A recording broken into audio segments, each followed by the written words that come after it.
Hi everybody, it's Michael Martin from the Business Insider. I'm here with John Carney from CNBC and the blog NetNet with John Carney. Thanks for having me. You're very, very welcome. Today there were two panels that ran concurrently that dealt with financial journalism and social media and as how it relates to the world of finance. So if you were in one, you couldn't go to the other, and I figured what I would do is bring John in and we'd go head to head and kind of share some ideas and bring out best practices, so to speak. My panel that I went to was moderated by Dennis Neal, How Social Media is Changing the World of Investing, and John's was Financial Journalism, Watching the Watchdogs. John, what was the major takeaway of your panel, do you think?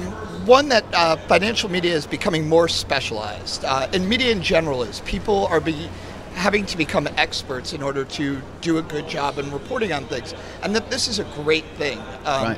And that the audiences are also becoming more specialized. I mean, what we've discovered is that there is a tremendous audience for serious financial journalism that before may not have been able to come out because there weren't the outlets to reach those specific people. Right. Now, this was more internet related. Was there discussion on mainstream media in this? Right. Well, one of the things I think that we talked a lot about is how these things are merging. That the old media and new media distinctions are breaking down as old media companies like CNBC, taking me on, start to embrace some of the ethos of new media. And on the other hand, a lot of new media types are learning from what old media did well and how we can do that in the new mediums that we're in. There's also some cost efficacy there, because to be on CNBC in terms of creating and producing a show was ginormously expensive. If you run a humble little blog like Martin Chronicle, which is my own little niche blog, it's fantastically cheap compared to... Right, I mean, running a newspaper or a television network can be a very expensive proposition.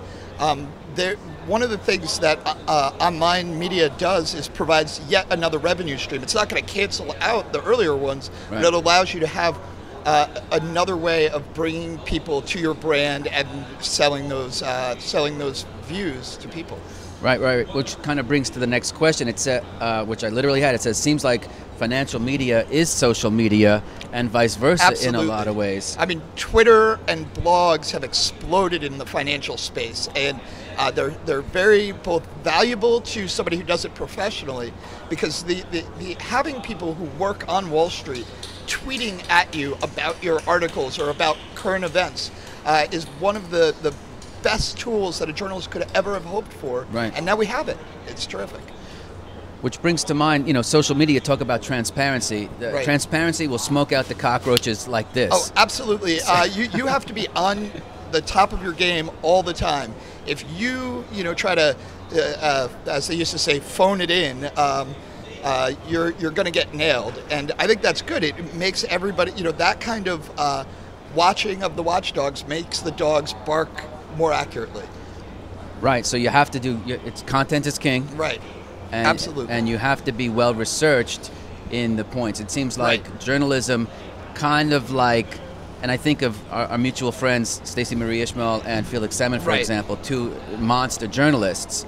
They have to be very exact with their fact-checking. It can't just be this editorialism. Right. I mean, and that's the myth of blogs, right? People a lot of times say, oh, well, they're just always opining or putting snark on things. That's not what's happening in the financial space. In the financial space, you have people producing really good quality facts and analysis that is improving our understanding of how the financial system works, and it's terrific.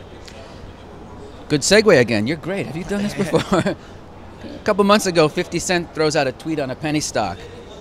And this was in my panel. And one of the panelists said, well, so what's the difference, though, even if there was a bit of a conflict between a tweet like that and a PR release? Does caveat emptor still rule the day? I do think that we're still figuring out what the rules should be about this sort of stuff. I mean, what really rules the day is beware of anybody trying to sell you any stock ever.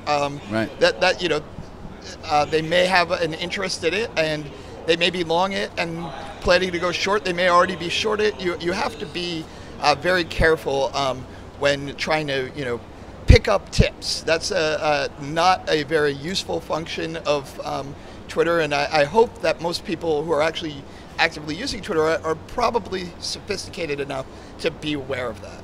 You still have to use your judgment, even Exactly. if you have stock tweets, even if you have LinkedIn recommendations or what have you. There's no real way to police that, ahead of time. And actually, I mean, there's a guy I know, Tim Sykes, who does a very good job of actually looking for stocks that are being touted like that over things like Twitter, and then say, well, you can make money because you know they're going to pump and dump, so short it into the pump, and maybe you can make money like that. That's right, and he does a good job with that.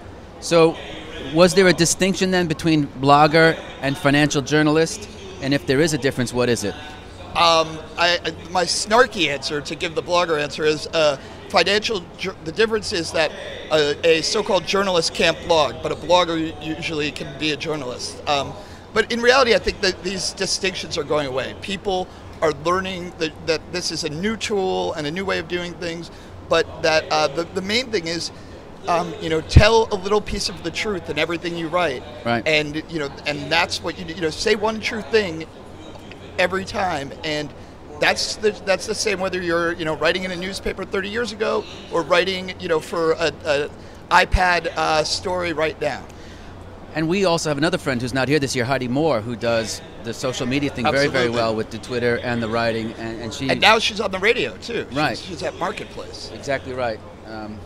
Miss you this year, Heidi. How about now social credibility? We're going to talk about clout, likes, Right. LinkedIn recommendations. Is this the best heuristic for vetting, or are they the best heuristics for vetting financial journalists? I don't think they are. No. I think that people are still, who click on those things are outliers, and so they're not necessarily representative of who, of course I like it when, my story gets big on Facebook and, I get lots of, or people retweet it all the time. I think that's fantastic. But I don't think that's representative of the readership, and I actually think it can be deceiving. If you aim for that, you may actually be alienating a lot of the people who aren't engaged in that way, but would otherwise be reading you and consuming your media.